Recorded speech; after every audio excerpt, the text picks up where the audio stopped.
Boa noite.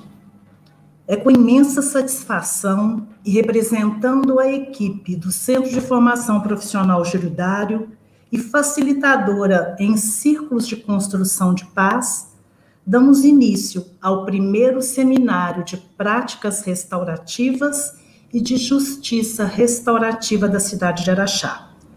Evento que partiu da iniciativa conjunta da equipe que compõe o projeto Conviver e Construir. Projeto financiado com recurso do Fundo Municipal dos Direitos da Criança e do Adolescente e conta com o apoio do CNDCA.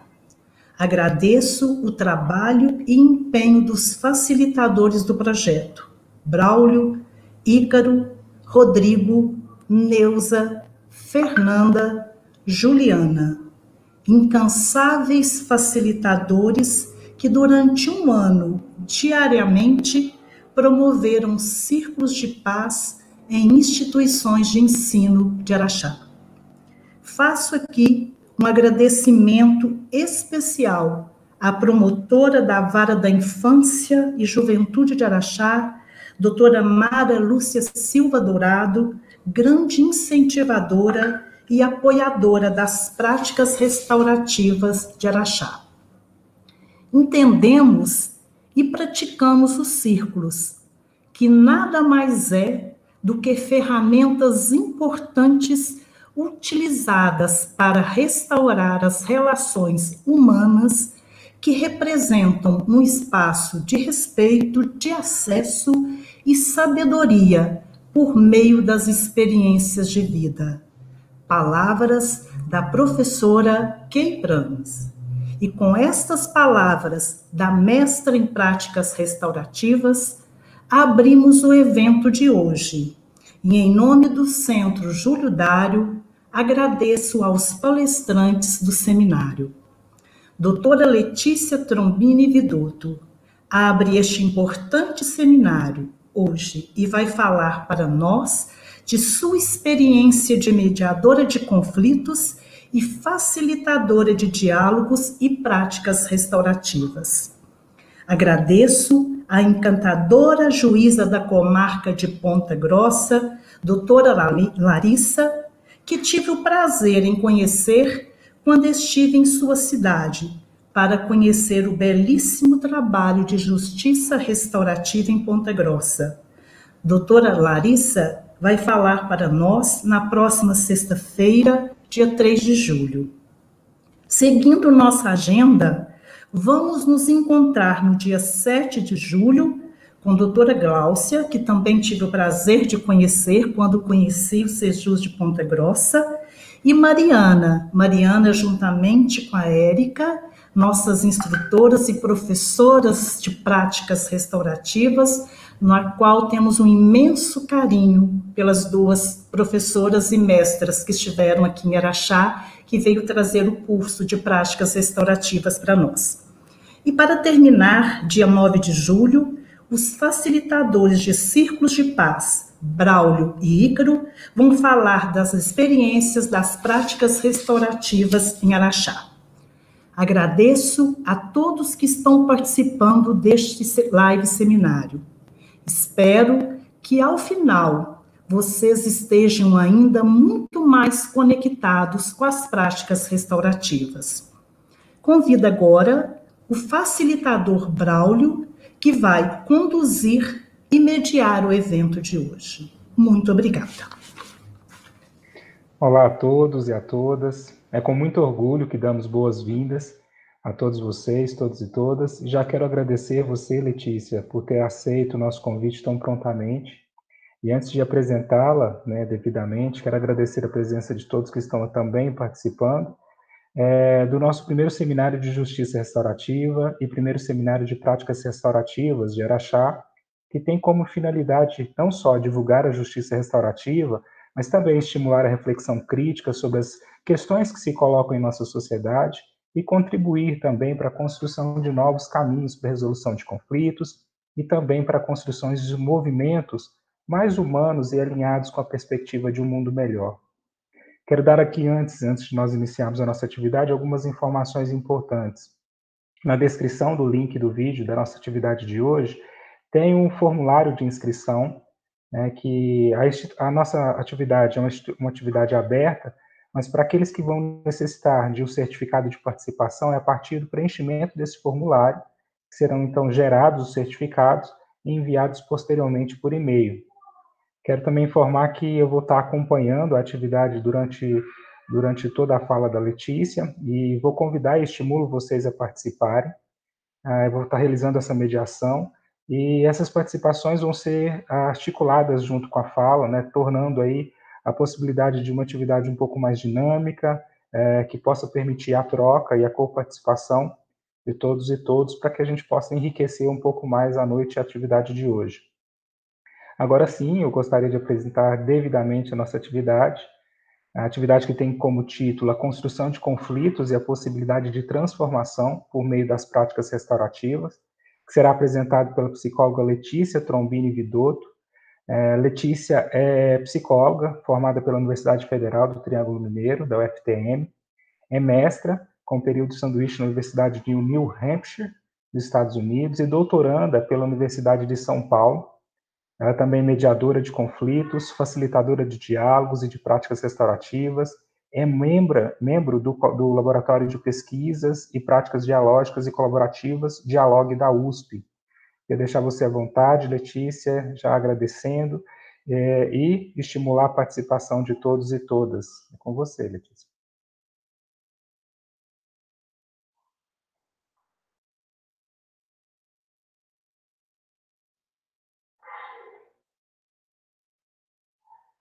Seu áudio está fechado, eu acho, Letícia.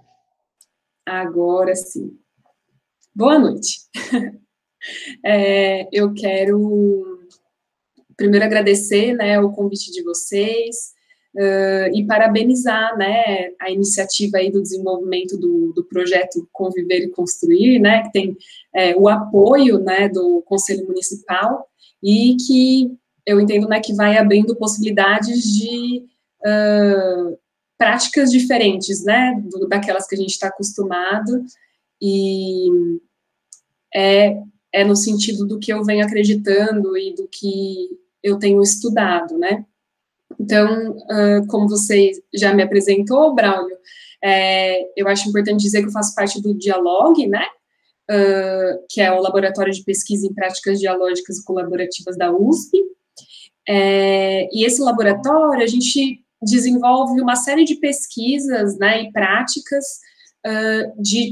com diferentes metodologias, né. Aí tá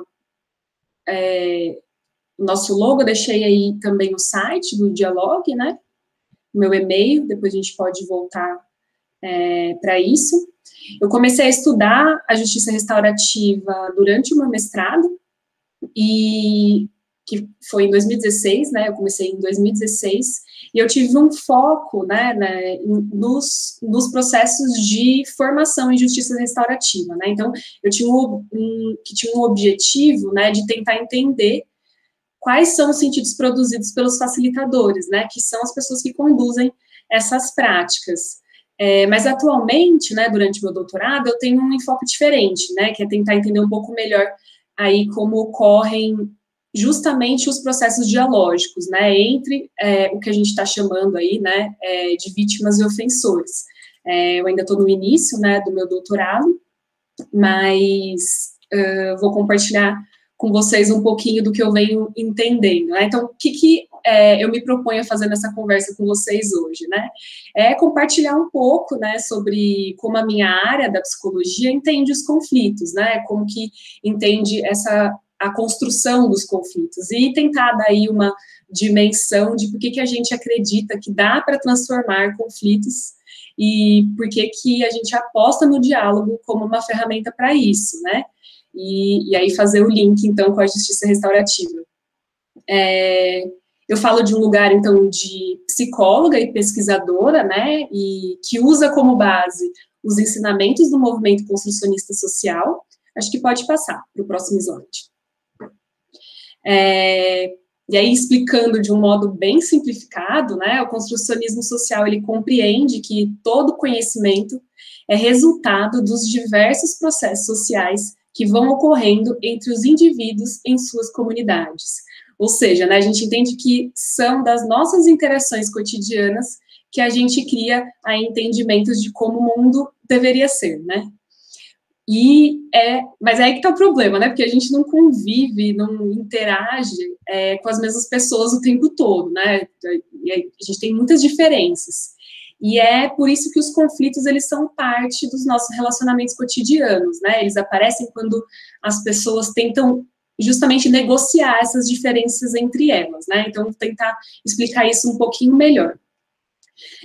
Como a gente faz parte aí de diferentes grupos, né, diferentes comunidades, de diferentes religiões, vizinhanças, né, e assim por diante, consequentemente, né, a gente vive com diferentes hábitos, com diferentes crenças, características, diferentes habilidades, e aí tudo que é produzido por essas diferenças culturais, né, econômicas, religiosas, vai influenciando a maneira como a gente constrói e dá sentido ao mundo, né?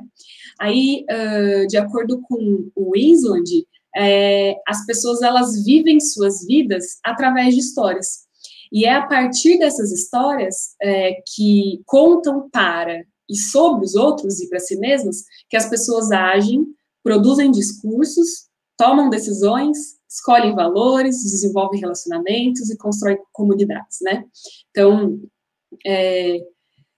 a questão é que essas histórias, elas não são parte unicamente, né? Acho que é importante dizer isso, que essas histórias não são parte unicamente de um repertório pessoal, mas também de apropriações de diferentes narrativas que vão fazer parte, então, de um contexto macro. Ou seja, né, a gente compreende que as pessoas são seres plurais, por possuírem diferentes valores, crenças, opiniões e vivências que vão sendo construídas ao longo de suas trajetórias de vida, mas também por meio das relações que estabelecem dentro de um contexto econômico, histórico, social e cultural.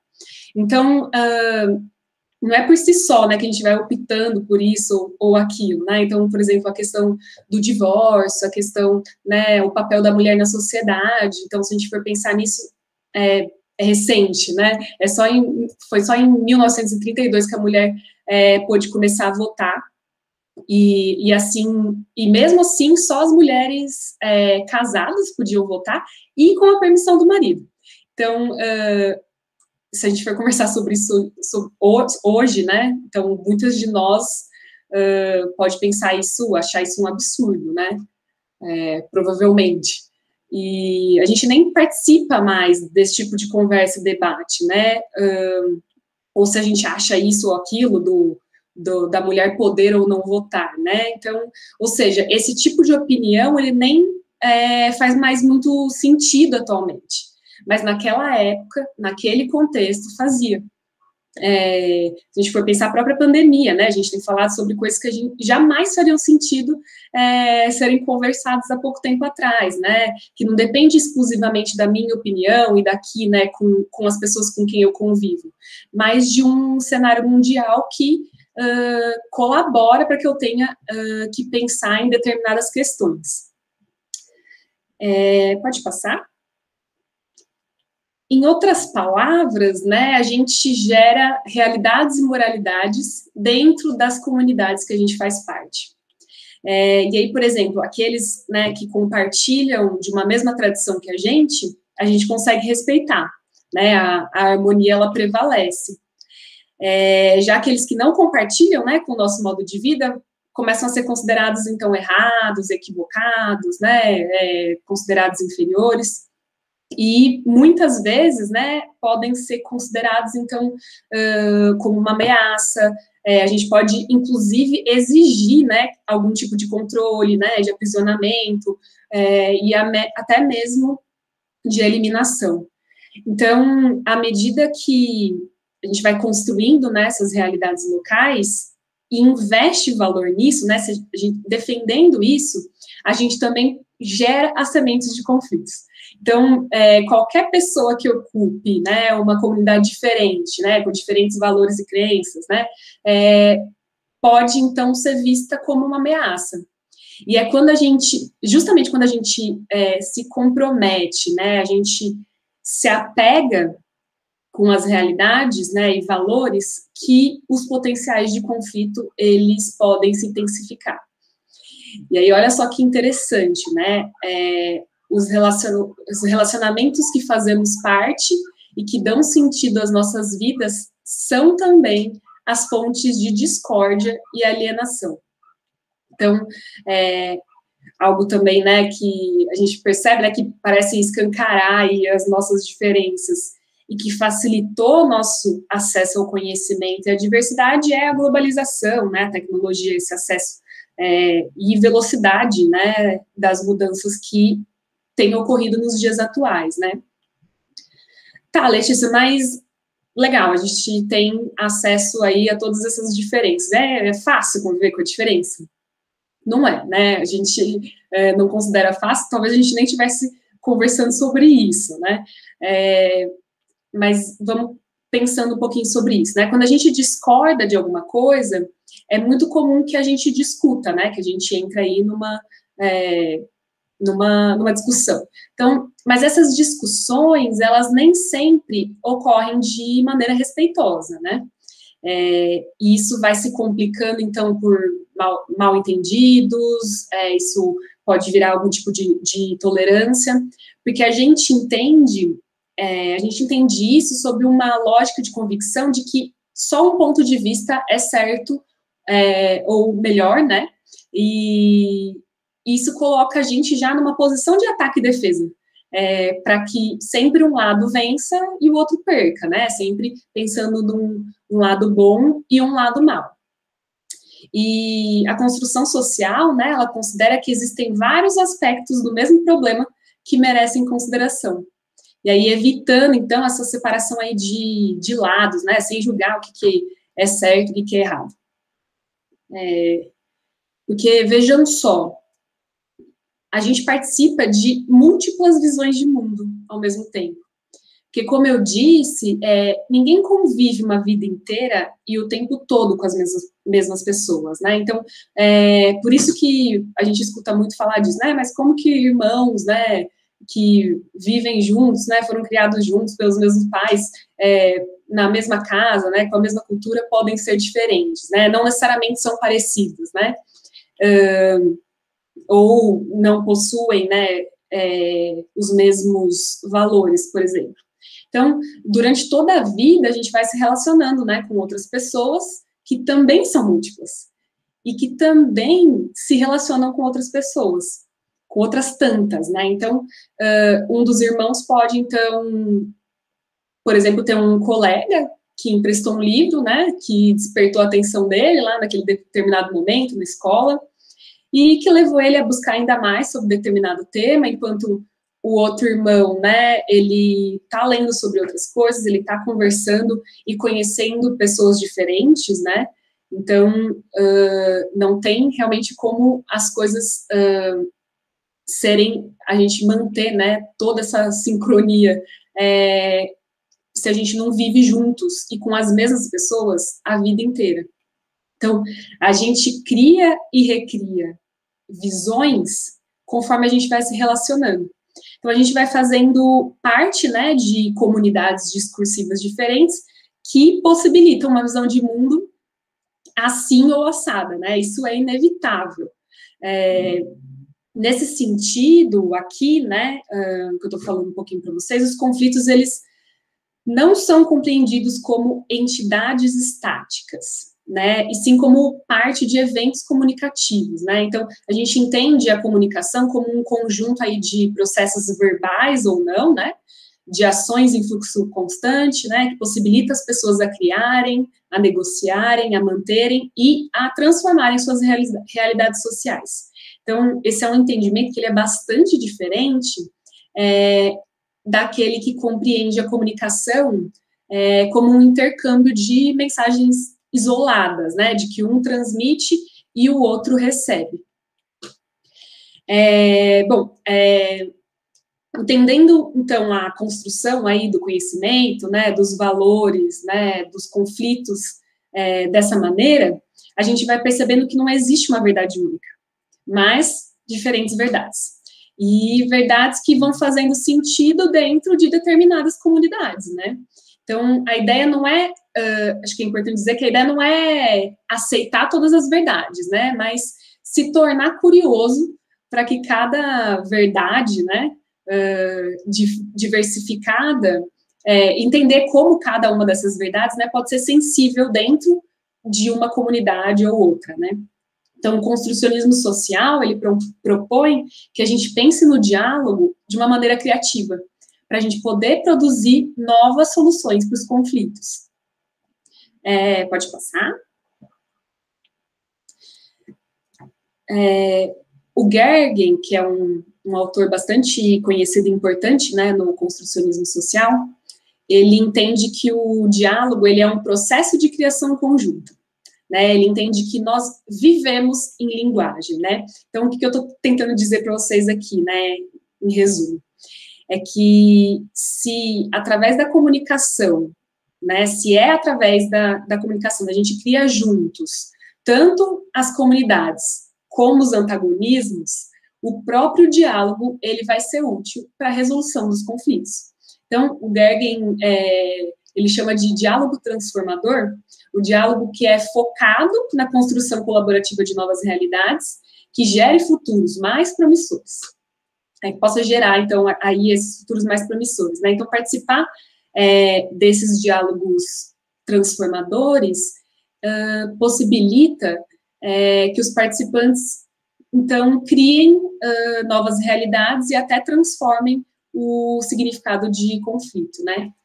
E aí, conforme, né, diferentes vozes vão se adicionando, né, aí numa conversa, o próprio vocabulário, ele cresce e vai se alterando, né, isso vai acontecendo no decorrer de toda a nossa vida. Então, dessa forma, a gente começa aí a compreender, né, a gente passa a compreender o conflito no seu caráter evolutivo. Isso abre margem para o seu potencial transformador.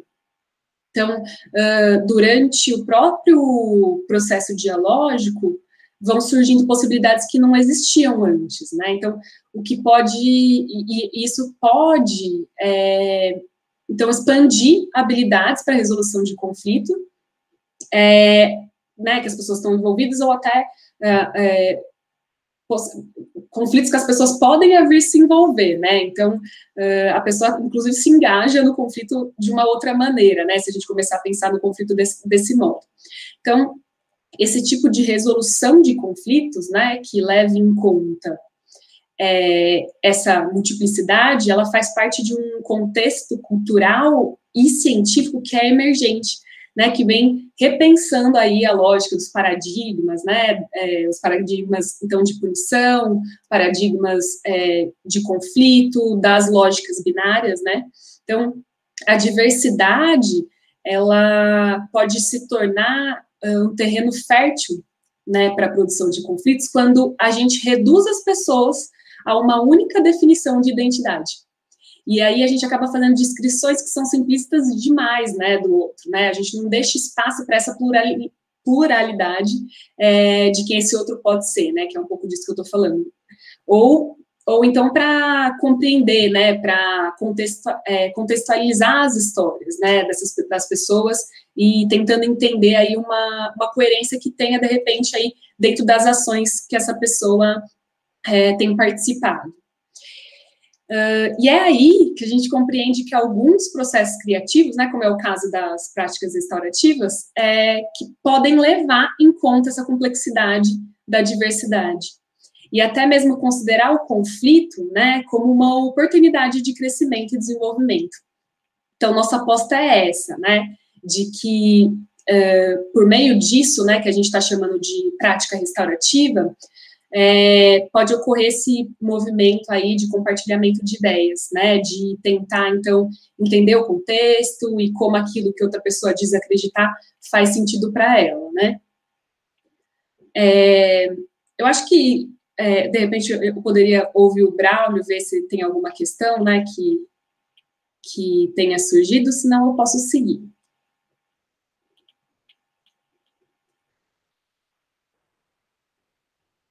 Só abrir meu áudio aqui. Letícia, Acho muito interessante, assim, ainda não houve nenhuma participação ainda, e assim que forem aparecendo eu vou colocando. Mas me remeteu a uma imagem, né, uma analogia, que a fenomenologia traz, né, não vou me lembrar agora, a fenomenologia e o humanismo traz essa discussão, acho que interessante, acho que foi o Carl Rogers que coloca a imagem de um dado, né, um dado mesmo desses jogos de tabuleiro.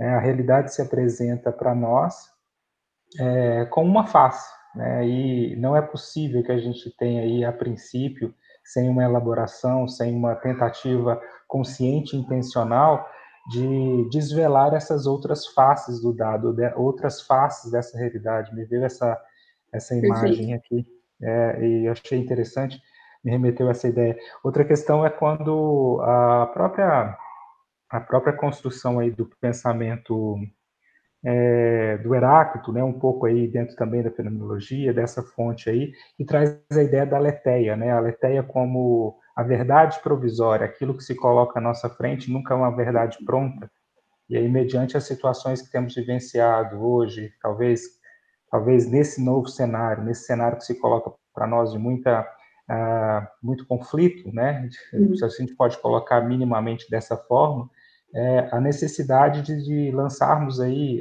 trazermos essa concepção de uma verdade provisória, de uma colocação em uma perspectiva diferente de pensar os conflitos, né? E como o diálogo, como processo de construção, como processo de apropriação de cultura, como possibilidade de construção mesmo, se posiciona como um caminho para a resolução desses conflitos, um caminho possível. Nesse sentido, me veio essas reflexões, eu queria estar compartilhando, vão se acumulando muito, e aí enquanto não aparece nenhuma colaboração aqui, nenhuma consideração, eu penso que você pode dar continuidade. Legal, perfeito. Então, eu vou para uma segunda parte, né? Então, contei tudo isso para vocês, de como a gente entende, então, o conflito, e por que a gente entende, então, que os conflitos, eles são construídos, para falar um pouco de justiça restaurativa, né? Eu entendi que o nosso público aí pode ser diverso, né? De pessoas que já conhecem a justiça restaurativa, né? De pessoas que estão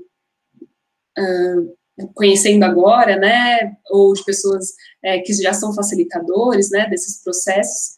Então, a minha tentativa aqui vai ser de fazer um apanhado geral, né, da justiça restaurativa, né, trazer aí algumas reflexões, inclusive, né, para as pessoas que já têm algum tipo de experiência, né, com a justiça restaurativa. Então, pode passar o slide. Então, o que a gente chama de justiça restaurativa aí, né? Tem múltiplas interpretações, né? Então, não há uma única definição, né? A gente não tem um único entendimento de justiça restaurativa, né? Ela é uma história multilinear. Então, ela é uma história, né, que vai surgir aí de diversas experiências, né, com diferentes nomenclaturas, em diferentes contextos, e eu vou falar um pouquinho mais sobre esses diferentes entendimentos um pouquinho mais para frente. Do ponto de vista evolutivo, né, alguns autores, eles sugerem que a prática, ela precedeu a teoria. Então, a gente tem alguns relatos, né, de diferentes pessoas, né, de tribos, que desenvolveram o que hoje a gente está chamando, né, de práticas de resolução de conflito, né, que são baseadas nos valores e princípios que nos parecem semelhantes, né, ao que a gente entende hoje como justiça restaurativa, né. A década de 1970, ela pode ser considerada como um ressurgimento contemporâneo, né, da justiça restaurativa. Então, naquele momento, os primeiros programas, né, abordagens da JR começaram a surgir, né, em diferentes partes do mundo, e isso foi refletindo, né, a insatisfação que as pessoas tinham, né, e têm, né, com o sistema de justiça, né, tradicional, né, que é o conhecido a justiça retributiva, né, que trabalha, então, com uma lógica de punição, que é uma lógica punitiva, que é um pouco do que a gente vivencia, né. Então, historicamente, né, a punição, ela foi ocupando um lugar de destaque, né, como uma ação aí de manejo do comportamento humano, e desde muito cedo a gente aprende que a punição pode ser útil.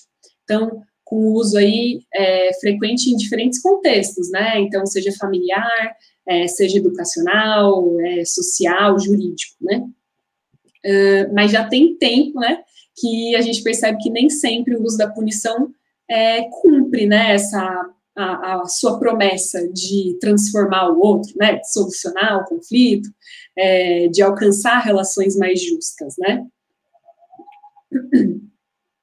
Alguns autores vão entendendo que, ao longo do processo criminal, as necessidades, tanto das vítimas quanto dos infratores envolvidos, né, no conflito, são negligenciadas, né, então, nessa mesma perspectiva, o Niels Christ, né, que é um sociólogo, criminólogo da Noruega, ele considera que o Estado, ele rouba o crime da vítima e do agressor, já que o crime é considerado um dano ao Estado e não às vítimas.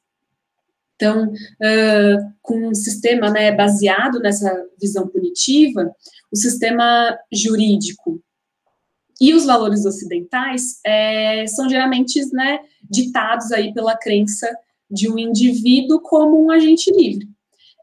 Se uma pessoa, então, comete um crime, a gente considera que a pessoa comete porque ela quis, né, que essa escolha dessa pessoa foi livre.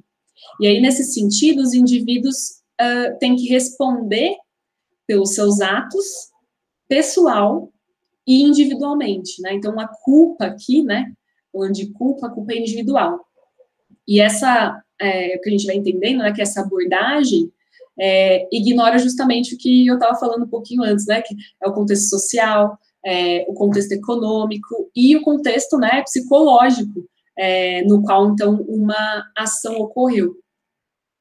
E isso é diferente, né, da abordagem restaurativa, né, que a gente tem conversado, né, porque uma abordagem restaurativa, ela procura se concentrar nas relações interpessoais, e também nas relações comunitárias, né, que são envolvidas aí nesse processo. Nessa lógica, o crime, então, ele passa agora, né, a violar relacionamentos e pessoas. E a justiça, ela busca soluções que promovam reparação, reconciliação e segurança. E aí envolvendo vítimas, ofensores e a comunidade, né?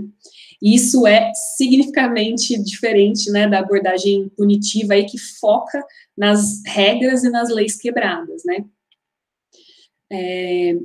A gente tem aí, né, deixei até em negrito, né, uma definição mais formal e existe aí um certo consenso entre os vários autores e pesquisadores na área,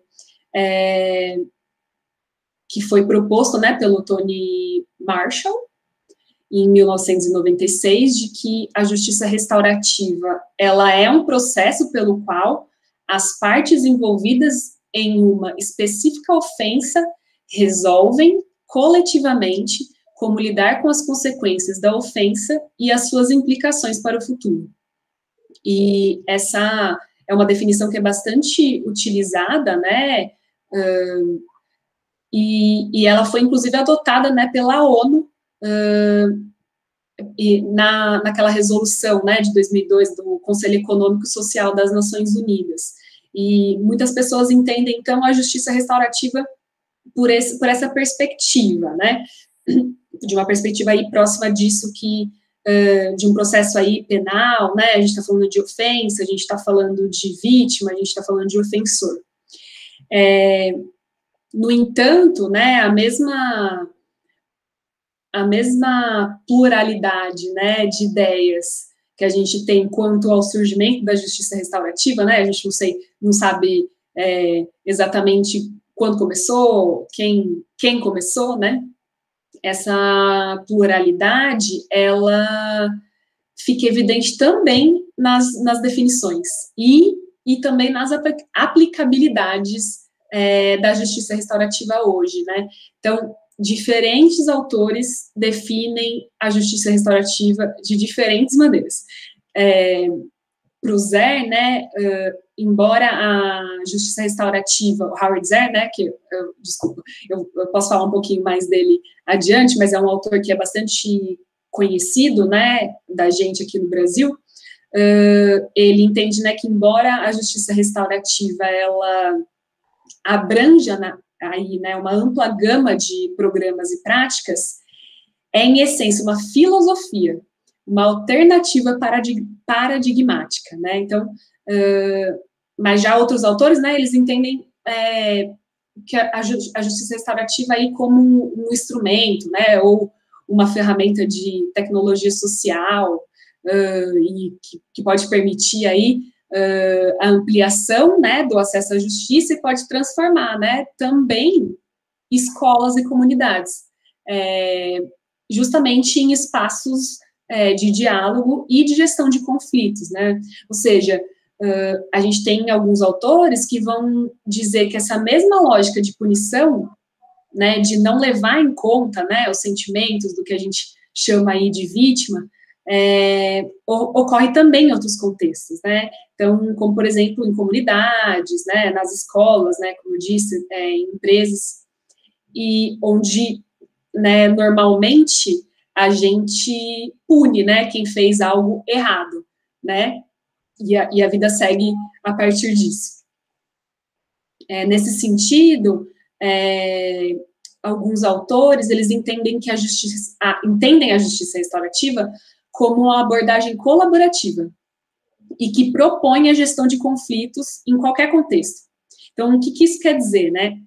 Que provavelmente vocês vão perceber no decorrer desse seminário, né, dos encontros com os próximos palestrantes, diferentes entendimentos aí de justiça restaurativa, né? Alguns vão entender aí como um modelo de justiça, outro como uma ferramenta, né, uma estratégia conversacional, outros como uma metodologia, muitos como uma metodologia que está ligada à construção de paz, né, que está ligada a um outro paradigma, que a justiça restaurativa aí como um grande discurso, e que pode ser pensada até mesmo como estratégia de prevenção de conflitos, né? A gente vai percebendo, então, que tem esses diferentes entendimentos e aplicabilidades, né? Então, no próprio conflito, ou se a gente começa a entender aí como uma mudança de paradigma, a gente desenvolve alguns tipos de processos que entram, então, como uma prevenção de conflito, mas que alguns chamam ainda de justiça restaurativa.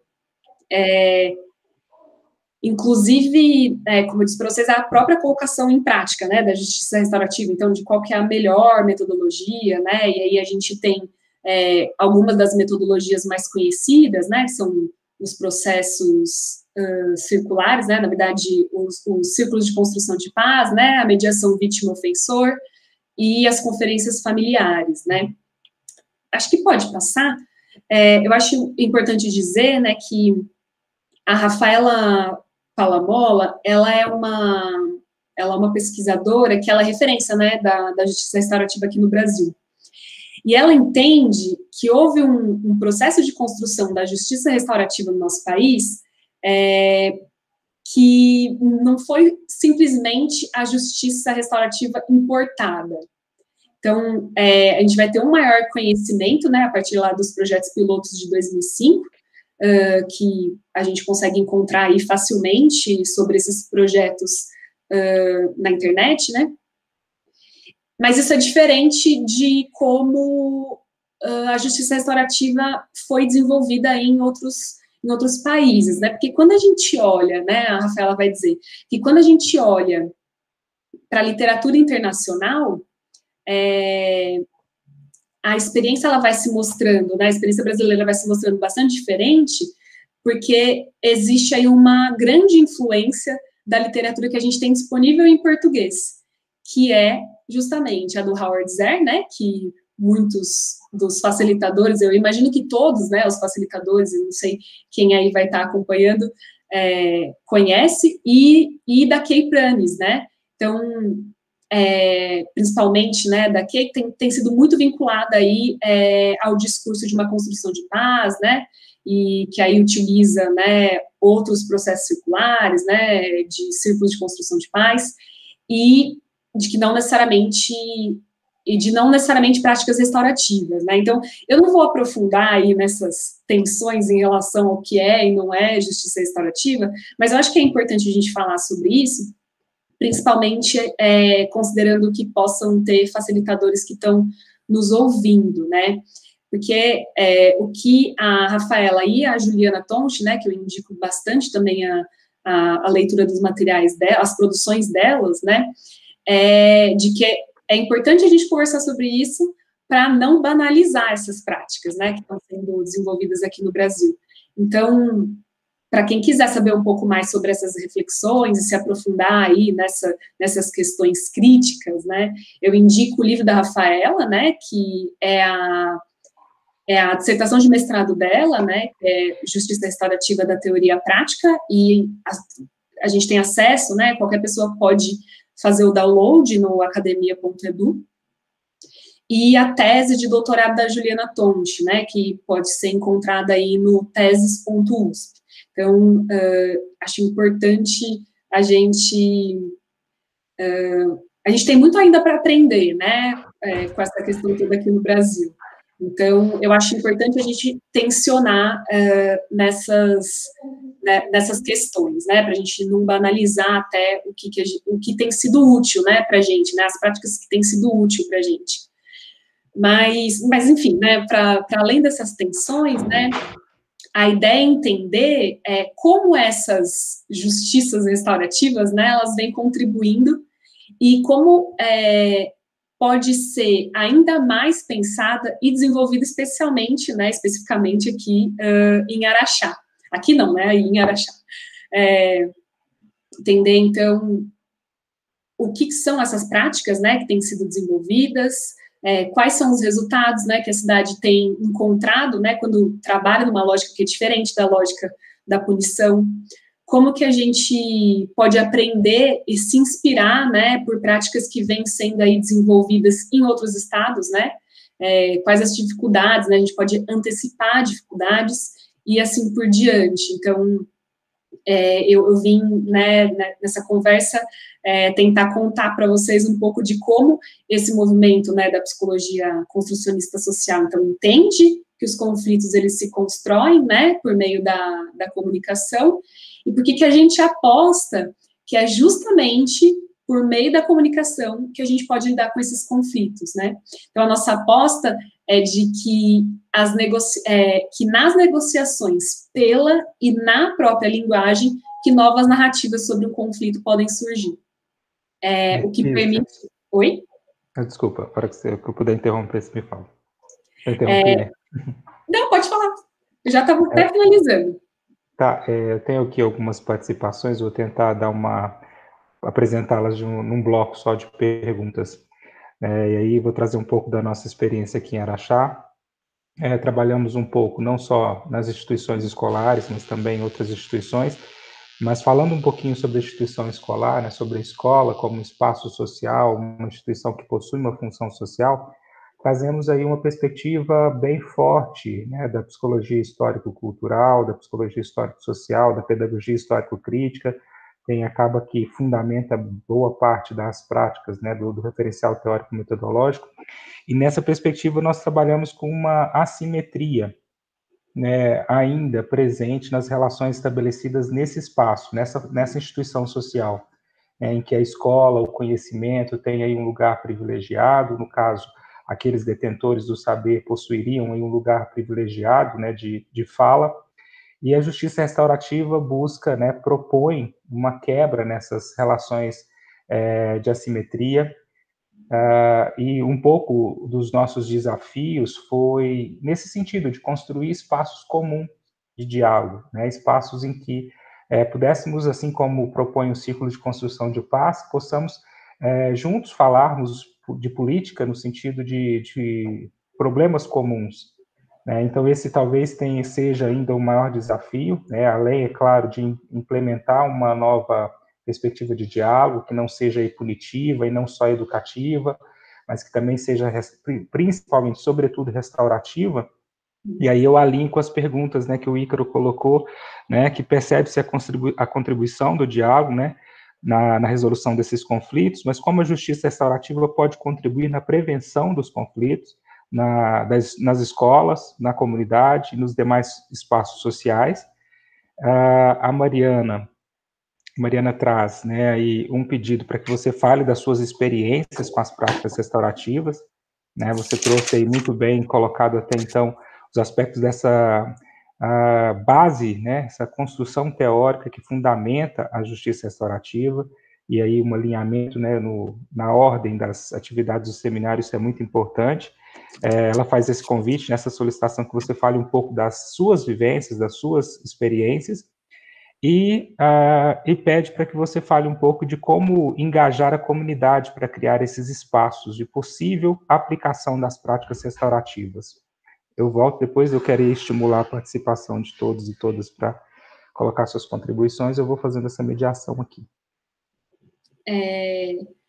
Eu acho que é bastante importante, né, vocês compartilharem, porque acho que a ideia é essa, né, eu estou falando aqui de transformação de conflito, né, de negociação aí pela e na própria linguagem, e isso é o que nos parece ser justamente, né, a ferramenta aí de trabalho da justiça restaurativa, né, e, como eu disse, tem aí uma diversidade de entendimentos, de metodologias, né, então, pensando um pouco no que o Ícaro falou, né, da questão da prevenção, alguns autores, então, vão entender, né, que esses processos circulares aí, né, alguns dos processos circulares que a Kay compartilha, esses círculos de convivência, né, círculos aí de construção de paz, eles podem atuar, podem ocorrer de uma maneira preventiva, né, porque o que a gente consegue ir fazendo é mostrar uma outra maneira de conversar, mostrar uma outra maneira de estar juntos, né, de como a gente pode estar juntos, como a gente pode entender o conflito. Então, eu entendo que a prevenção entraria aí, mas eu fico sempre com vontade de dizer, mais uma vez, que é importante a gente também ir entendendo se a gente vai chamar isso também de justiça restaurativa, ou se são práticas aí que são inspiradas pelo paradigma, né, o entendimento, né, o que a justiça restaurativa tem entendido.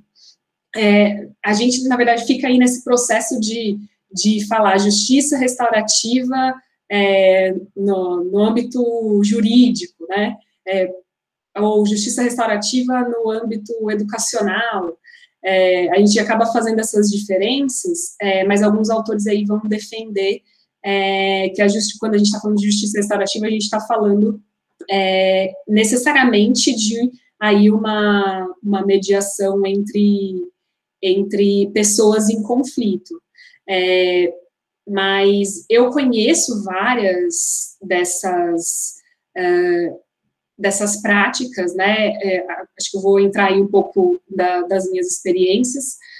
Quando eu comecei a estudar justiça restaurativa, eu fui entendendo, eu me lembro bem de alguém lá no começo, o Bruno Arraes, talvez ele esteja por aí, que é um colega lá do Pernambuco, ele comentou que a gente, quem estava entrando aí, né, começando a entender sobre a justiça restaurativa, é importante que a gente fizesse o máximo de formações possíveis.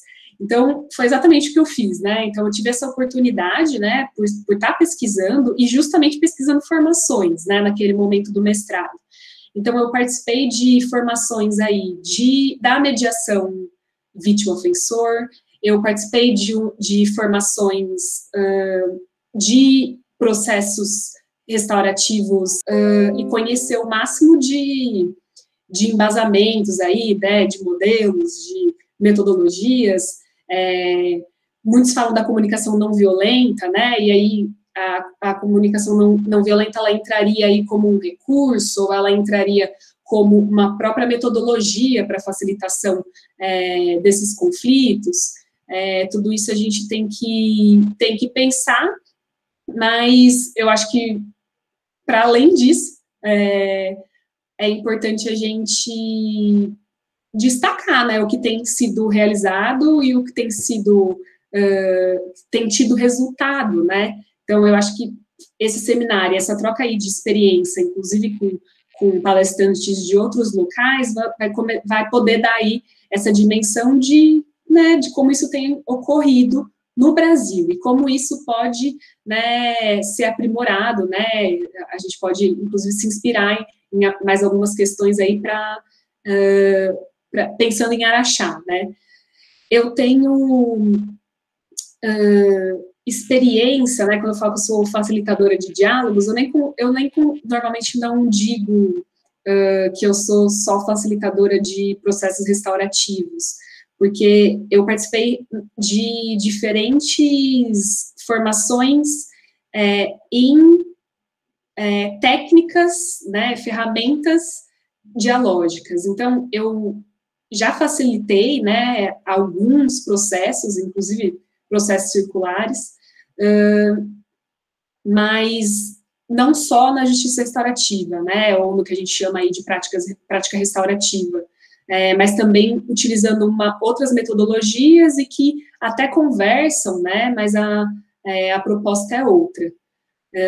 Inclusive, eu poderia passar a noite toda falando sobre isso, de experiências aí com essas outras metodologias. Aí eu convido, né, quem quiser conhecer um pouco mais, visitar aí o site do Dialogue, porque ali a gente, enfim, pode continuar essa conversa, posso compartilhar material, mas se eu puder resumir, eu acho que pode ser que eu tenha sorte, mas eu só tenho participação em processos exitosos.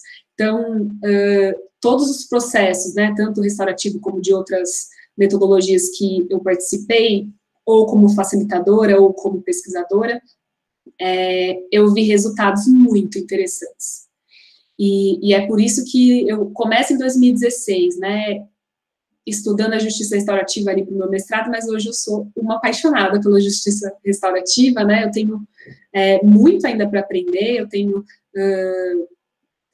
me dedicado a isso agora, né, no doutorado, inclusive para pensar na justiça restaurativa aí no âmbito jurídico, né, e acredito também nesse âmbito, sabe? Então, eu acho que qualquer tipo de iniciativa aí, no fim das contas, independente do nome, eu acho que é válido. Letícia, a Marli Takayama, estou falando corretamente, ela traz, né, a ideia de que a justiça, o conceito de justiça restaurativa está ainda em processo de construção. Eu acho que talvez essa seja uma característica própria da justiça restaurativa, né, se manter ainda em processo de construção. Perfeito, a Juliana Conte fala isso. A Juliana Conte fala que tem que continuar inclusive, né, nesse movimento para a gente poder fazer a crítica, né, a gente tem que continuar pensando o que é, afinal de contas, isso. Uhum. Esse distanciamento acho que é necessário. E ela faz uma pergunta bem direcionada, né, nas relações familiares, né, quando o conflito não é tão claro, né, enquanto a perspectiva aí do ofensor e da vítima não se desenham aí de forma... Quando eu falo claro, né, também é algo para a gente poder pensar até que ponto é claro, né, nesse sentido, mas enfim, em situações em que isso não pode ser identificado de forma clara, é assim que ela coloca, quando há um conflito e não fica claro quem é a vítima, quem é o ofensor, como é a abordagem da justiça restaurativa, como é que se dá esses processos de intervenção, de reflexão? Eu não entendi se ela pergunta isso, por exemplo, em conflitos que são, né, de repente, mediados, né, facilitados aí no âmbito vinculado ao jurídico, ou se seria algo aqui, né, do nosso cotidiano familiar. mas, de qualquer maneira, eu vou tentar responder das duas maneiras, né? Essa pergunta, ela é uma pergunta polêmica, porque alguns autores já vão dizer que se a gente não tem claro aí, não tem esses papéis definidos, né, de quem é vítima e quem é ofensor, né, que a gente tem o costume de usar esses termos, a gente não consegue facilitar um processo restaurativo, a gente não consegue utilizar as práticas restaurativas, porque precisa ter uma melhor definição, né? Alguns autores, inclusive, defendem que o ofensor ele tem que assumir a responsabilidade por aquilo, e a conversa é a partir daí, né? Tem uma característica que a Rafaela também fala bastante, de que no Brasil tem se olhado muito para o ofensor, né? E a gente não pode esquecer de que a gente começou isso tudo por conta da vítima, né? Que historicamente aí foi deixada de lado. É claro que acho que essas tensões aí a gente tem que refletir e levar em consideração ambos. Então, eu não sei se o melhor caminho nesse tipo de caso seria aí um processo restaurativo. Existem outras maneiras de conversar, né? Mas, se de repente, né, você é uma pessoa que está chamando isso também, né, essa possibilidade, essa outra maneira de conversar de justiça restaurativa, né, de uma prática restaurativa, eu acho que a condução, né, como a Kay Pranis, né, fala, né, a gente construindo, né, criativamente as perguntas, né, que podem aí passar por um processo circular, trazer uma conexão entre as pessoas ali no centro, né, organizar uma fala, tudo isso pode ser útil, então, para um tipo de conflito que a gente não tem claro quem é vítima e ofensor, né. Aí tô tentando pensar hipoteticamente. Braulio, se você quiser complementar, inclusive me contar o que você pensa sobre isso. Como eu coloquei, né, até é interessante esses posicionamentos, né, da vítima e do agressor. É claro que no meio jurídico, no meio um pouco mais técnico, seja necessário, né, mas claro que quando a gente parte para uma discussão da corresponsabilidade, do diálogo, da abertura aí dessa participação de todos, do envolvimento de resolução de conflitos, eu acho que esses posicionamentos, ainda que eles existam, eu acho que é preciso uma superação desses movimentos. E claro, eu estou falando de questões associadas muito ao contexto da escola, ao contextos de construção de processos de relação, de diálogo, né? Eu não conseguiria falar aí no aspecto jurídico mais a fundo, né? A gente vai ter a oportunidade de clarear isso um pouquinho mais no seminário, mas vejo que nos conflitos intraescolares, intrafamiliares, né, movimentos em que essas posições muito rígidas precisam ser colocadas aí em suspensão, né? É preciso suspender um pouco os a priori, pelo menos essa perspectiva que eu tenho. É claro que é muito superficial, posso dizer, sem muito aprofundamento, mediante a minha prática, o meu estudo, mas eu acho que aí é uma relação que já envolve a necessidade de uma reflexão crítica, né? Então, a justiça restaurativa já faria esse convite para podermos pensar, né, qual é a posição, qual é a representação, qual é o sentido desses posicionamentos. Acho que é assim que eu vejo. E não perder, né, o Howard Zeller vai dizer que a gente não pode perder de vista aí os princípios, né, da justiça restaurativa, né? Então, independente de onde a gente vai facilitar esses processos, né, onde a gente vai propor esse tipo de conversa, a gente, independente de qual vai ser, enfim, a metodologia, se é círculo, se não é, se a gente quer conversar aqui com uma comunidade inteira, só quer conversar ali com 2 alunos, né, que estão em conflito, não perder de vista os princípios, né, que vão nortear a justiça restaurativa. Acho que daí também é importante a gente se apropriando disso, né. Eu acho muito importante que E essa reflexão, ela tem que ter um objetivo, né? Senão a gente acaba articulando toda a fala e todo o processo com finalidades de culpabilização, né? De buscar aí os processos de estigmatização, né? Que já estão colocados em curso, né? E aí, com isso, não é negar todos os papéis, todas as ações colocadas em prática que foram fundamentais para a construção desse conflito, mas propor uma nova forma, né, de se aproximar dessa realidade e que talvez esses rótulos, esses lugares estabelecidos não contribuam tanto para a restauração de uma relação, a restauração de uma realidade. Acho que é a partir dessa perspectiva. Sabe que durante a apresentação eu vou usando o termo, né, vítima, ofensor, porque eu sempre fico com dificuldade de alterar um pouco essas nomenclaturas, porque, de alguma maneira, isso se torna didático, né? Quando eu estou falando de vítima, ofensor, as pessoas estão entendendo o que eu tenho falado. Mas eu acho realmente que tudo isso vai ser contextualizado, inclusive no âmbito jurídico. A gente não vai ficar falando, a gente vai virar e falar, ofensor, é a sua vez de falar. Vítima, agora a vítima que fala, né? Isso, eu acho que a ideia é modificar isso. E eu acho bastante interessante, eu já fiz essa reflexão, eu escrevi um artigo recentemente com uma amiga sobre isso, de que eu acho que até, né, até mesmo para o âmbito jurídico, para as pessoas que não conseguem entender muito bem, né, essa questão aí, as pessoas que estão muito presas, né, ainda à lógica punitiva, de que conforme a gente vai tentando facilitar aí processos, né, independente do nome que a gente vai chamar, mas dentro desse paradigma, isso vai colaborando, inclusive, para os processos que podem acontecer ali no âmbito jurídico, né? Então, quando a gente começa a falar a gente fala de diálogo, a gente lida com conflitos, né, de uma maneira diferente dentro da escola, isso, né, é como jogar a pedrinha, né, na lagoa, isso vai ressoando. E aí isso vai causar cada vez menos estranhamento em todos os lugares, né? Então, eu sou super a favor das práticas, né, eu acho que bem cuidadas, né, feitas aí de uma maneira segura e acho super importante, por exemplo, esse processo que vocês estão fazendo, né, de troca. A troca de experiências, ela é muito importante para a gente entendendo, inclusive, o que funciona, o que não funciona, o que pode funcionar ou não funcionar aqui no nosso contexto.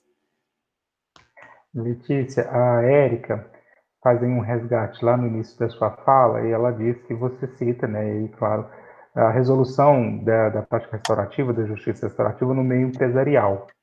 A dúvida é como é que isso funciona, né, e se já está sendo aplicado a justiça restaurativa nos meios organizacionais, nas empresas, nas instituições, de uma forma assim, para além, né, a gente vê muito facilmente isso indo para as escolas, né, isso para o contexto jurídico já é a sua origem, mas como é que isso chega nas empresas, nesse âmbito? Sabe que eu não tenho um aprofundamento, né, na questão da justiça restaurativa e empresarial, eu não tenho conhecimento de literatura nacional sobre isso. Eu sei que existe, né, aí em outros países, mas eu não sei como isso pode ser desenvolvido aqui no Brasil, porque o que eu tenho conhecimento são das mediações, né, que tem ocorrido bastante em empresas e que, de uma maneira, né, mediações aí que, quando também eu falo que bem cuidadas, bem realizadas, levam em conta, inclusive esses princípios, né, que a gente está falando aí da justiça restaurativa, mas o que eu estou querendo dizer é que eu não tenho conhecimento, né, de como isso funciona, como isso tem funcionado aqui no Brasil, para além das mediações. Eu tenho conhecimento apenas sobre isso. Mas eu posso me comprometer também a procurar, né, essas informações, trocar com os grupos de pesquisa que eu faço parte. Tem bastante gente pesquisando aí a justiça restaurativa nos diferentes contextos, né, na violência doméstica, nas comunidades, enfim, eu fico disponível aí para novas conversas e para a gente aprender juntos. Eu acho interessante a questão da experiência com a justiça restaurativa e algo que a gente está agora falando assim um pouco de nós, falando um pouco de mim, né, com a prática, com a experiência, com o contato. O que eu pude perceber é que nossa entrada na escola, né, principalmente com esse intuito inicial de apresentar a justiça restaurativa, ele caminhou bem nesse sentido de não só apresentar, mas também celebrar, né, a vida, celebrar o diálogo, celebrar as discussões, e que acaba distanciando muito dessa perspectiva de tratar essa ferramenta, ou essas práticas, ou todo esse repertório, né, de reflexão, e também um repertório metodológico, aplicado, direcionado aos conflitos. Né? Ele tem uma amplitude muito maior, e que ficou muito claro para nós, e eu acho que esse caminho que a gente seguiu, talvez por conta de uma certa fragilidade na formação, né, talvez tenhamos aí tido o cuidado, né, e o tato de buscar se apropriar um pouquinho mais das perspectivas, né, apropriar-se desse paradigma novo, tanto foi que nós nos aproximamos de uma prática que não fosse direcionada diretamente, intencionalmente, na resolução de conflitos. Pelo contrário, né, nós fizemos aí um trabalho de promoção do diálogo, promoção de uma cultura de paz, né, então acho que isso mostra que há uma perspectiva muito ampla de atuação com esse referencial, nos contextos não só da escola, mas no contexto organizacional, no contexto da justiça. Achei bem interessante. Tem algumas contribuições, eu vou colocando aqui, eu vou falando, se deixar, professor, né, se fala, se deixar... Ô, Braulio, acho que eu fico com vontade, né, de dizer também, né, da questão aí Acho que isso tem a ver com, inclusive, com o que o Ícaro pergunta, né, que traz aí de contribuição, pensando na questão da prevenção. Eu gosto muito de uma autora que trabalha com a justiça restaurativa nas escolas, que ela chama Belinda Hopkins. Eu não sei se vocês conhecem, mas ela apresenta, inclusive, uma estrutura, né, de como ela acha que antes, né, ela apresenta um triângulo, e ela acha que na base são justamente esse tipo de ação que a gente tem que ter numa escola, para só o pequenininho, só, né, aquela pontinha, a gente ter que ir lá, sentar e organizar um círculo, organizar uma conversa, organizar uma facilitação com o aluno, com a família. Então, tem uma série de coisas que podem ir acontecendo antes, que aí a gente poderia, então, chamar, de repente, de preventivo, né? Então, eu indico bastante essa autora, eu gosto bastante dela. Tem alguns vídeos, né, de como ela conduz de como essas conversas esses diálogos podem acontecer, e é bastante interessante, né, porque não necessariamente, né, então se tem um conflito ali na sala, você precisa chamar, né, todo mundo, né, e pensar num centro. Ela vai dizendo que conforme a gente vai colocando algumas práticas, ou de repente isso, né, um tipo de prática que leve em conta, de repente, que incentive o diálogo, mas que leve em conta, de repente, como é que foi o final de semana de cada um, né? Assim, são coisas pequenas que podem ir colaborando para uma transformação, né? E... Até me perdi, né? Pensei um monte de coisa ao mesmo tempo. Mas acho que é isso, né, de ir, então, pensando nesses recursos para, então, deixar só a pontinha ali, né, do triângulo, com a resolução lá da justiça restaurativa, que a gente tem, claro, um papel e outro, né, e acho que nesse sentido a Kay, ela traz bastante exemplo, né, de prática. Eu sei que tem uma pegada lá, né, com algumas coisas, né, do Canadá, né, de onde ela vem, e quando eu escuto a Kay, ela fala, né, de um processo aí de criatividade, eu fico pensando nisso, né, porque a gente tem que também contextualizar aqui para as nossas experiências, mas eu acho super legal. Eu fiz um círculo uma vez para funcionários de uma instituição que queriam pensar em possibilidades para trabalhar com adolescentes que estavam se autolesionando. E a gente trouxe, né, justamente para se conectar com aquelas pessoas, né, e eles, inclusive, demonstram, né, que isso é super legal, que eles querem levar isso depois para a conversa com os adolescentes. A gente levou coisas da nossa adolescência, né, então, estava eu e uma outra facilitadora, então a gente levou um diário, a gente levou um urso, um CD, né, o caderno de música, né, aquelas listas, né, que a gente, o papel de carta, e aí foi super interessante como esses profissionais, né, que também não necessariamente se conheciam ali, né, trabalham o tempo todo juntos, mas como eles se conectam, né, e tem a questão ali a conexão que eu digo aqui do que a Kay propõe, né, de um centro. Então, eu acho que todas essas práticas são super válidas e importantes, né.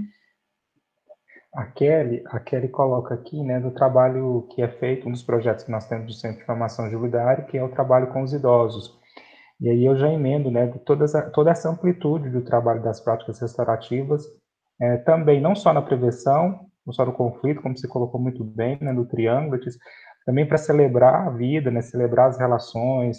É um trabalho bem intenso. Tivemos a oportunidade de, durante essa semana, eu e o Ícaro, de participarmos de um círculo com alunos, né, do ensino superior, alunos do curso de enfermagem, que estão aí nessa relação bem próxima de enfrentamento. Muitos deles são técnicos de enfermagem, que estão trabalhando aí no enfrentamento ao Covid, mas também estavam ali naquele cenário com uma situação de fechamento de ciclo, né, e como foi importante oportunizar esse espaço de escuta, de fala, né, interessantíssimo como há uma amplitude muito grande dessas ferramentas, dessa perspectiva mesmo.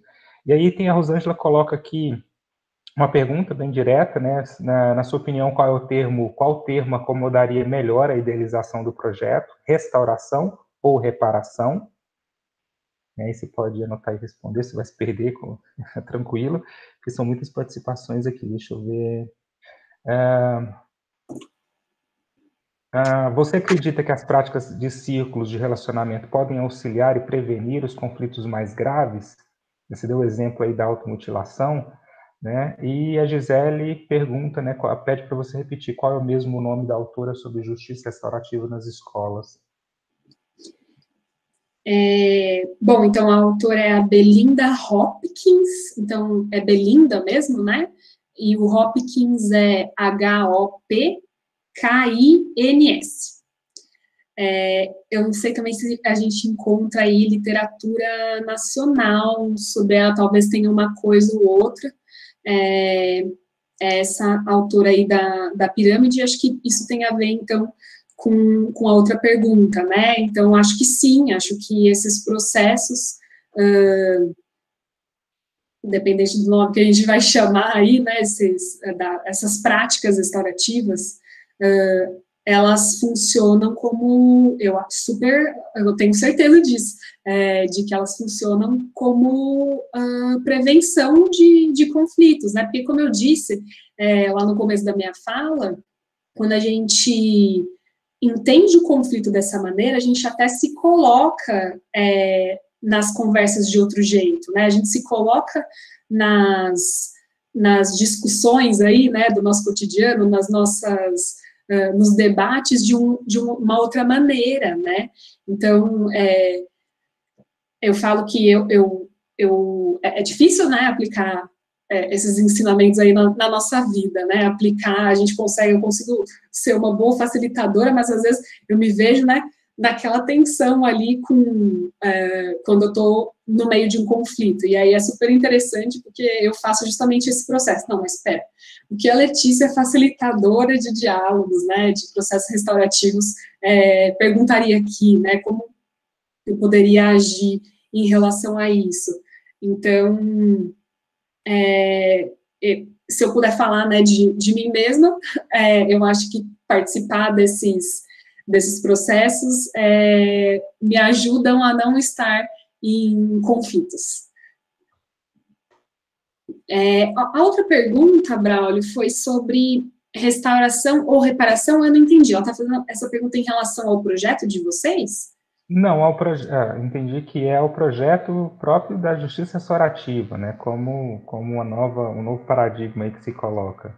Esse projeto que se coloca em curso aí seria o mais adequado chamar de restauração ou reparação? A gente fica aí com o entendimento de restauração, porque eu acho que a reparação dá uma ideia de que os danos podem ser reparados, né? E não é bem essa a ideia, né, que a gente está dizendo sobre a justiça restaurativa, né? Não é necessariamente o resultado de um processo restaurativo, não necessariamente vai ser uma reparação. E aí, quando a gente fala de restauração, a gente está falando de restauração das relações, né? Então, não necessariamente de um processo vai sair aí um resultado, né, de, sei lá, devolver, né, o que eu roubei de uma pessoa. Mas pode ser aí um combinado, sabe? Pode ser o simples fato da pessoa poder ter falado, né, do lugar de alguém que sofreu com aquelas ações. Então, eu acho que seria nesse sentido, né, quando a gente fala de restauração, a gente está falando de restaurar relações. Então, penso que aqui o mais adequado é pensar em restauração mesmo, eu utilizaria restauração. Eu também acho que seria mais adequado. O Ícaro traz aqui uma experiência, né? Na verdade, duas experiências que nós temos, inclusive, uma proposta mesmo para a organização, né? Para poder pensar essa possibilidade de um novo caminho dentro das empresas, né? A pedido de uma das colegas facilitadoras, a Fernanda, que está aqui conosco, foi percebido na instituição uma necessidade bem específica de trabalhar a preparação para a aposentadoria. Né? E a justificativa seria aí o alto nível de adoecimento, né? O despreparo das pessoas para poder lidar com esse novo processo, entendendo aí dentro das organizações a necessidade de se falar sobre isso. Né? Então, aí nós pensamos, articulamos um projeto bem interessante, vai de encontro ao que foi colocado aqui, né? Como é que as empresas poderiam respirar ou pensar a justiça restaurativa ou as práticas restaurativas. Eu achei isso bem interessante, acho que é uma contribuição interessante para colocar aqui.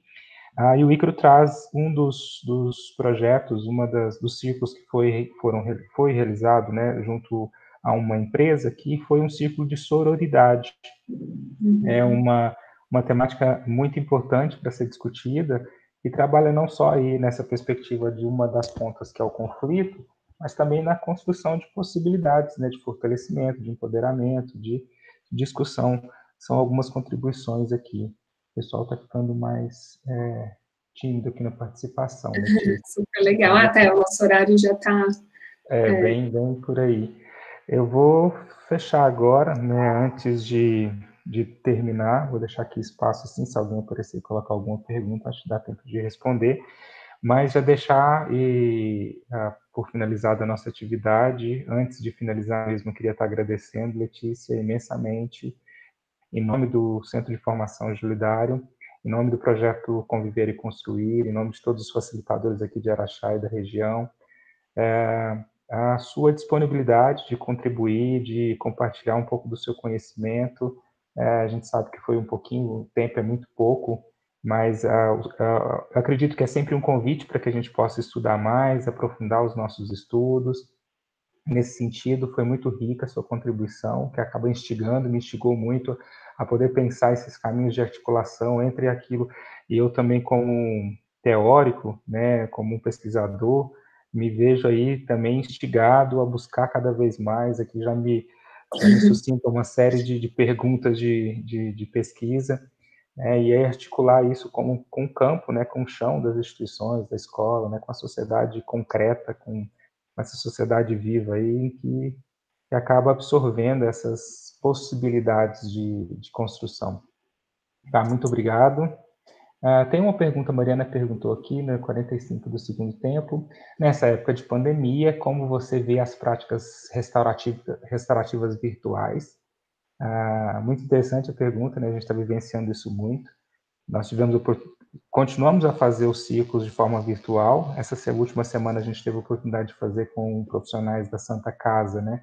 Profissionais aí que estão diretamente no enfrentamento. Sentimos essa necessidade de estarmos próximos fisicamente, até para mostrar ali um certo cuidado e uma aproximação mesmo. Sentimos essa necessidade, foi muito bem acolhido.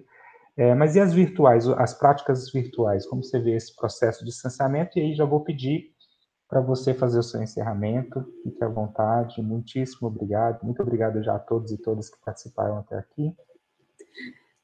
O Braulio, foi a Mariana que perguntou?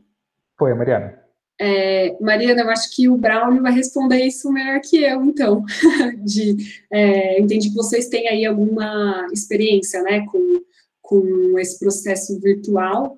É interessante porque no começo da pandemia eu me vi bastante preocupada, assim, enquanto pesquisadora, de, putz, quando que a gente vai conseguir, né, a falar de justiça restaurativa agora em meio a essa turbulência, né, e um amigo me falou, né, mais uma vez o Bruno, lá de Pernambuco, ele disse que ele entendia que essa própria transformação, né, o jeito, né, que a gente vai ter que repensar aí um tanto de coisas, né, a partir de agora, parece que ele vai ao encontro das propostas da justiça restaurativa.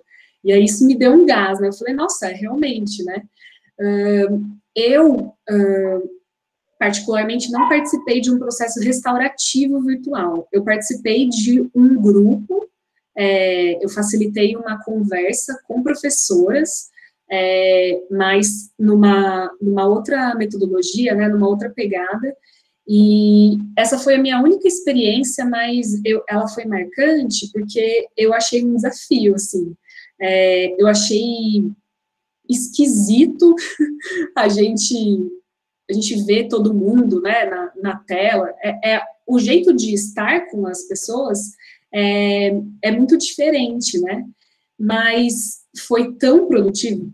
Eu me senti esquisita, né, de estar ali, e entendi que, de repente, isso nada mais é do que ter mais experiências, mas, mais uma vez, foi muito produtivo, né, elas dão um feedback muito interessante no final, né, a gente sente que essa conversa aí, mesmo que virtual, foi muito útil para elas. Então, eu acho que tem que adaptar, né, a gente tem que ser criativo conforme as coisas vão, né, se dando aí para a gente. Então, acho que, de repente, vocês vão conseguir compartilhar melhor, né, como que tem sido, mas entendi que vocês precisaram, então, estar pessoalmente, né, num determinado momento.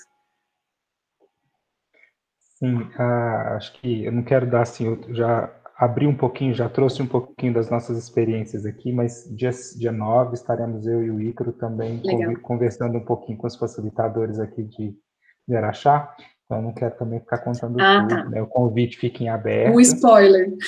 Não quero dar spoiler de jeito nenhum. Letícia, muitíssimo obrigado, muito obrigado pela troca. Acredito que não só como eu tenha absorvido muito, né, e aí muito também da riqueza dos conhecimentos, mas também das questões que acabam nos instigando, né, como eu disse, eu saio daqui instigado para conhecer mais da justiça restaurativa, conhecer outros campos, conhecer o construcionismo social, né, Isso. Falei certo, eu já tinha lido alguma coisa, mas não tão aprofundado. E agradecer imensamente a participação de todos e todas, lembrando que dia 3 de julho, às 19 horas, estaremos falando aí sobre a ética do cuidado com a doutora Larissa Angélica. Não percam por nada. E continuamos por aqui, né, construindo caminhos de possibilidade. Ô, Braulio, eu quero agradecer mais uma vez o convite, agradecer aí também o Ícaro, né, por ter confiado aí no que eu poderia contribuir em alguns aspectos com vocês. Eu acho que estou nesse processo de aprendizado também, eu aprendo com as pessoas que têm facilitado, que têm, né, colocado em prática a justiça restaurativa, as práticas restaurativas, e fico totalmente disponível, né, a gente pode, no começo da apresentação tinha ali o meu e-mail, dá para entrar em contato comigo também pelo Converse, né, pelas mensagens ali do site do Dialogue, para a gente compartilhar material, para a gente ir aprendendo juntos mesmo, né, eu acho que isso que vai fazendo sentido, e eu fico feliz que as minhas provocações tenham deixado aí algumas, te instigaram, né, eu acho que é importante ir trazendo essas questões, justamente, então, porque a gente tinha aí outros pesquisadores como você. Então, é isso. Muito obrigada, fico disponível e vou acompanhar vocês aí nos próximos, nos próximos encontros para conhecer um pouco mais o projeto de vocês. Que ótimo. Estou projetando aqui o e-mail, o endereço que você disponibilizou. E aproveitar aqui muitos agradecimentos, Eliane, o Pedro também, Kelly, muitas mensagens aqui de agradecimento, quero transmiti-las, né? Que isso, eu que agradeço.